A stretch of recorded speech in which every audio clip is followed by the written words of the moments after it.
Hello and a very warm welcome back to Hugh's Nursery. And we're here in the solar tunnel, and I thought what I'd do, which could be quite interesting, is show you my setup for propagating and seed starting, specifically annual vegetable seeds. So it's just after mid-March, we're entering the end of the month, and there are loads of seedlings all behind you, which you'll see later on, or right now.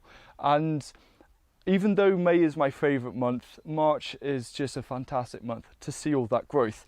So I wanted to show you how I start seeds, and maybe you do things very similar, but maybe there's a couple of things which you'll see in this video which you can take away and apply in your own growing area. So the first thing is to have a potting bench.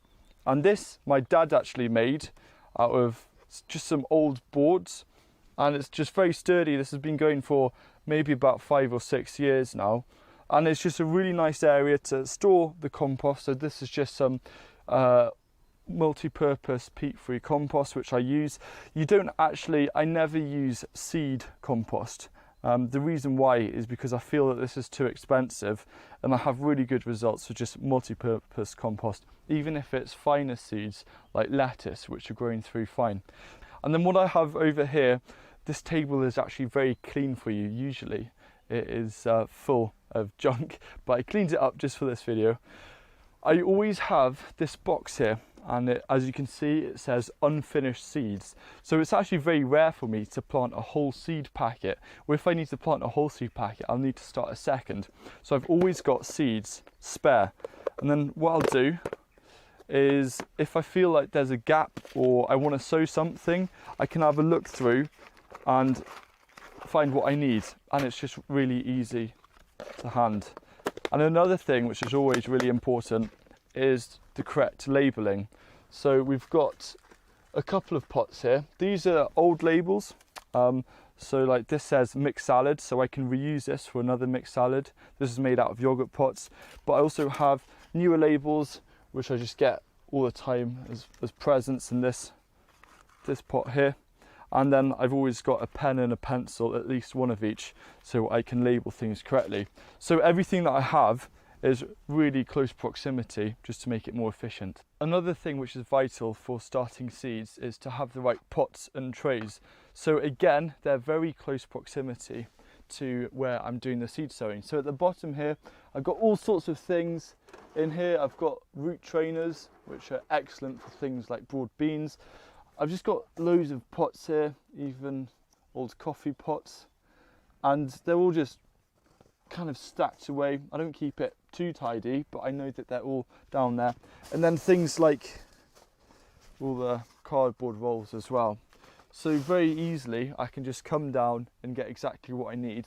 And you can see here I've got a big tower of loads of different trays, which I don't use as much now, these more plastic ones. I use these ones here because as you can see, these are solid, and I get these from a company called Containerwise, and there's a link down below in the video description. But I've never been more impressed before with using trays, and it's just the quality. These can last up to 15 years, maybe even longer, and they're UV treated. So these are deep rooted, so these are fantastic for peas and beans. And then I like these module cells for other things. So for example, at the moment, peas can also grow well, and these are actually very ready for transplanting. They've got a bit ahead of me. So those are growing well. And then I grow things like salad crops. So this is Mitsuna, which is coming along nicely. Now, of course, when it comes to sowing seeds and seedlings, a fundamental part of that is watering. So what we always have is a hose, and this hose is actually dedicated to the solar tunnel. We've got another much longer hose which is dedicated to the outdoors. So I always know that within about 2 meters at most, I've got an instant source of water. And there are a few different ways that I water. I use this, actually, it's a tiny watering can, and this is ideal if you've got really small seedlings. So up here, I've got these lettuce just poking through, and if I use anything with a high force of water, like that is just going to destroy the lettuce. So what I do instead is I just fill this up a bit, and then I'll go around and give them a light water, and that doesn't displace them. Another thing that I have is this. It's been a bit broken and bashed. We don't actually use it for the purpose it was created for, because usually you just stick this in the ground, stick that in, and you'll get water, but I'm not going to make myself wet. But what we find really useful with this is once seedlings have developed nicely, it makes a really nice way of watering. And what I'll also do at the end of the video is do a bit of a run through of sowing some seeds in a module tray, just so you can see exactly how I like to do it. I also use things like hoses. These work really well, and of course they're watering cans, but I like to keep things quite small when I'm watering because that gives a lot more attention to detail. Now, if you're experiencing really hot weather, or you're sowing and it's perhaps something more like June or July and it's getting a lot warmer and drier, let's pretend that I've just watered this, and actually in here I've sown beetroot. One way to stop the evaporation of water, and I saw this idea by a guy called James Prigioni from one of his videos about making carrots germinate better, is to actually cover it. So what this does is two things. The first thing, and I'll come on to the second one later, which is mice. The first thing that this does though is reduce evaporation. So you don't need to worry about the soil drying out. All you need to do is once a day have a quick look underneath, and if you can see seedlings, that's when you'll remove this. So that's just a really easy way of reducing the need to water. The next thing is knowing where to put your seeds and the seed trays and the pots. And one of the limitations of growing under cover is a lack of space for storing things, especially if you want to start growing things in the raised beds. So what I'm doing here is utilising vertical space. So we use a shelving system, and this is actually a really effective way of putting a lot of food in a really small confined space. Now this isn't enough, so I've had to do other things which we'll come on to later, but I just wanted to outline something that we've always had an issue with, and that's mouse problems. Now I envy the people who can go into their garden and plant direct broad bean seeds and they don't seem to get any problems, but we have a real problem with mice here. So you might be able to see these are the sweet peas, and these are actually the only ornamentals I'm probably growing this year, mainly because the smell is amazing.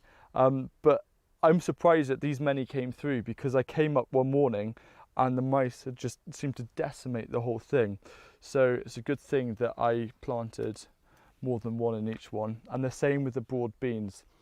So you can see we're missing broad beans and they just came through, and I think some of these have actually recovered somehow. So what I'm doing is, this is a higher shelf, so mice are a lot less likely to reach the higher shelf, and I've never had any problems here. I was just silly and forgot about the problems and had these things like the peas and beans and also the spinach on lower shelves. So that's what I'm doing on the lower shelves, are things which aren't as problematic when it comes to mice. For example, the Mitsuna here, we've got radish and the lettuce. Mice aren't interested in these because the seeds aren't as big. So that's what I've had to do to adapt with the mouse problems. What I find with the shelves is when it comes to watering, it's actually a bit of a pain because you're trying to reach in, and especially if you've got seedlings quite high, it's hard to get any kind of good accuracy with the watering. And also I was running out of space because these seedlings aren't really actually designed to go inside here indoors. And yes, I should be utilising this a bit more, but that'll be another video. These seedlings are going outdoors, and because it's quite a large garden and I'm trying to start a lot of things early, I've got to really look at how I can maximise the space. So this is actually going to eventually be where the tomatoes are growing. And I was watching one of Charles Dowding's videos, and you can see the footage at the moment. He built and this is what inspired me to build this. He used 4 fence posts and kind of put a pallet over the top of the fence posts, and he had this perfect, amazing table where he could put a lot of his modules on. And I saw it and I instantly knew that that was what was missing from the polytunnel, because I've got all this space, but I don't want to put it on the ground because that is where I can get mouse problems. And yes, I know they can climb up these, but these are just a bit more developed. And also when it comes to watering, it's a lot easier, and I'll demonstrate it to you now. Slide this in like that.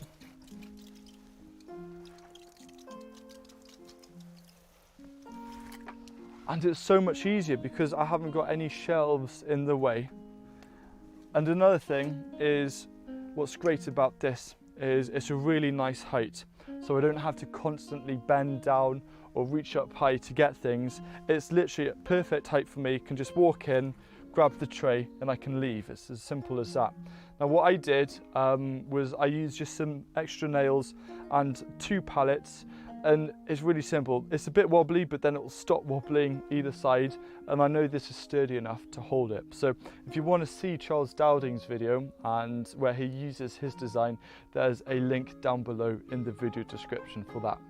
This is how I like to sow my seeds using module trays, and the first step is to just fill it with some compost. Then I just use my fingers to just press down the compost and top it up again.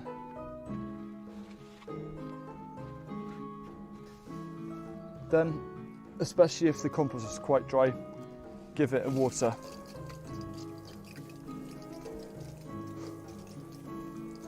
And I like to do this because once the seeds are in, water like that can displace them.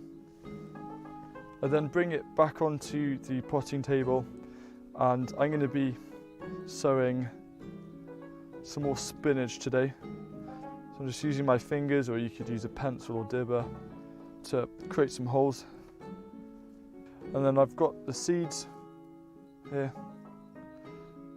I'll place initially, just depending on how many seeds I have, 2 or 3 in a hole. And if a hole doesn't seem deep enough, you can make the adjustments required. Once I've sown the seeds, I'll just gently cover them over again. And because there's all that moisture from pre-watering, and because it's quite an overcast day, I don't need to water these anymore. But what I am going to do is I'm going to get a sheet of cardboard, place a couple of stones on the top, so I know I don't need to water these until I see shoots appearing. And that's how simple it is to sow a module seed tray. I hate to say it, but unfortunately my propagation setup is incomplete because we did have a cold frame, but it's fallen apart, and I've cleared this area, and I had a text notification today to say that I've got a new cold frame coming, and we're going to repurpose the old door of the old cold frame for another one.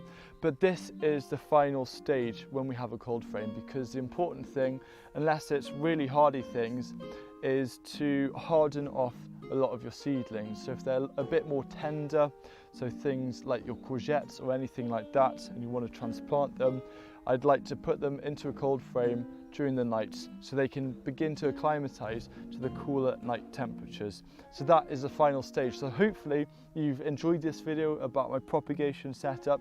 It's just a bit of a bish bash bosh of showing you the whole process. Hopefully you've taken away something, but I'd love to know what you do for your propagation setup with sowing seeds. So do let me know down below in the comments, and I'll see you again very soon in another video. Goodbye.